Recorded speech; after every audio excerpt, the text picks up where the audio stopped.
Miriam never imagined she would be the kind of woman to cross a line, but life doesn't always go as planned. After 10 years of marriage to her devoted husband, David, something in their love story began to fade. Their once unbreakable bond turned into routine, and the warmth that once made their marriage special slowly disappeared. Welcome to Infidelity Truths. Before we dive into today's gripping story, please take a second to like this video and subscribe to our channel. Your support helps us create more thrilling stories just for you. Let's begin.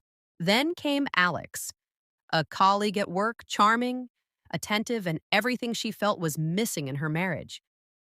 What started as harmless conversations quickly became an emotional connection too strong to ignore. Torn between the life she built and the feelings she never expected, Miriam stood at a crossroads. Would she fight for her marriage or allow herself to fall into a love that wasn't hers to claim? This is a heart-wrenching story of love, betrayal, and the struggle between desire and commitment. The thin line between love and betrayal. I never thought I would be the kind of woman to cross a line, but life has a way of pushing you in directions you never expected. My name is Miriam, and I've been married to David for 10 years. We built a life together, one filled with love, shared dreams, and promises of forever.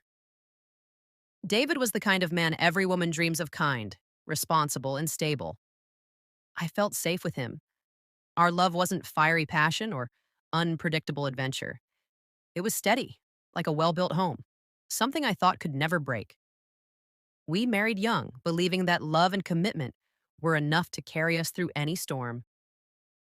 The early years of our marriage were beautiful, filled with laughter, travels, and late-night talks about our future. But as time passed, the small things that once brought us closer started to disappear. David became busier, more focused on work, and though I knew he was doing it for us, I couldn't shake the feeling that we were drifting apart.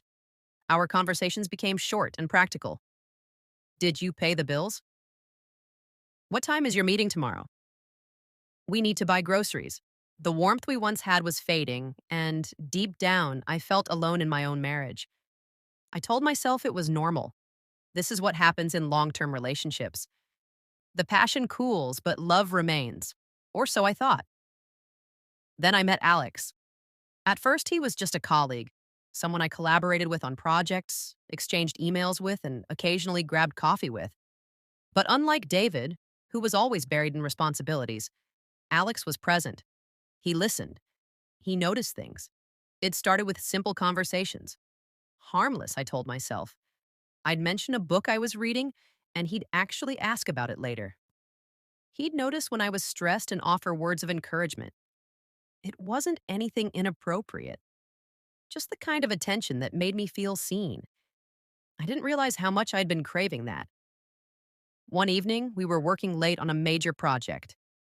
I was exhausted, rubbing my temples, when Alex reached out and gently touched my hand.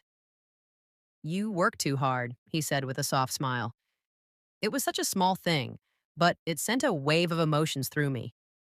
That night, as I lay in bed beside David, I couldn't stop thinking about it. Not because of the touch itself, but because of what it meant I was missing something in my marriage. And for the first time, I was willing to admit it. The connection with Alex grew stronger with each passing day. I told myself we were just friends. After all, we had never crossed any physical boundaries. But emotionally, I was already somewhere I shouldn't be. I started dressing with more care in the mornings, hoping Alex would notice. I lingered in our conversations, laughing a little too long, sharing a little too much. At home, David and I barely spoke. He would sit on the couch, scrolling through his phone, while I sat beside him, feeling like a stranger in my own marriage.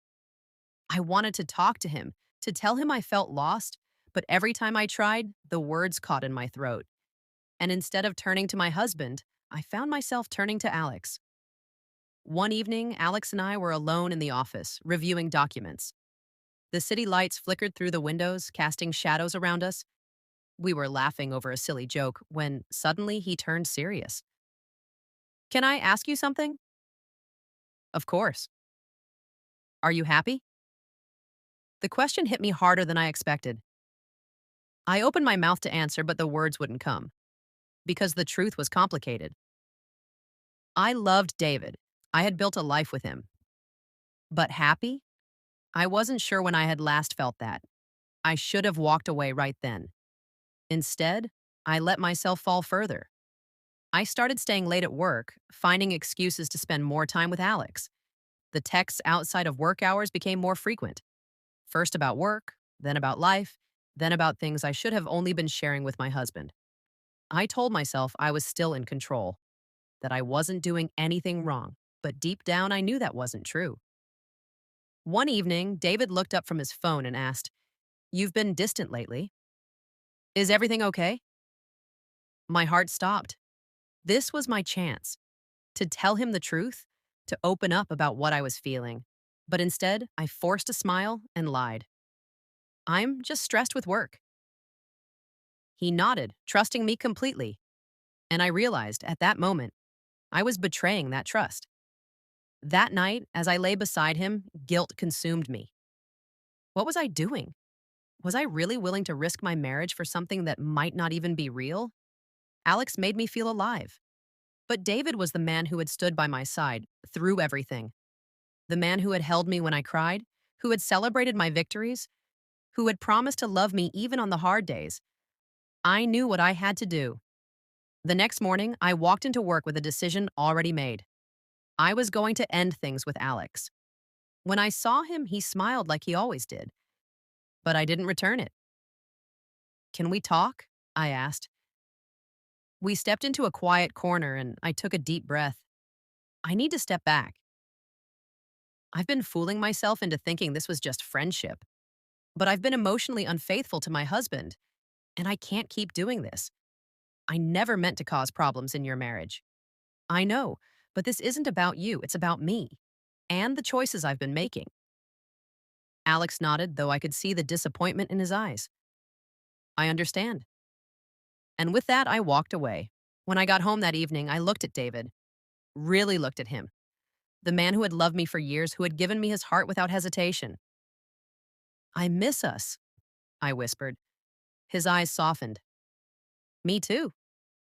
And for the first time in a long time, we talked, really talked. Rebuilding our marriage wouldn't be easy, but love isn't about never making mistakes. It's about choosing each other, even when things get hard. And I was ready to choose David. Every single day. Lesson of the story: emotional cheating can be just as damaging as physical betrayal. Marriage requires effort from both partners to keep the connection alive. The best way to fix a broken relationship is through honesty and communication.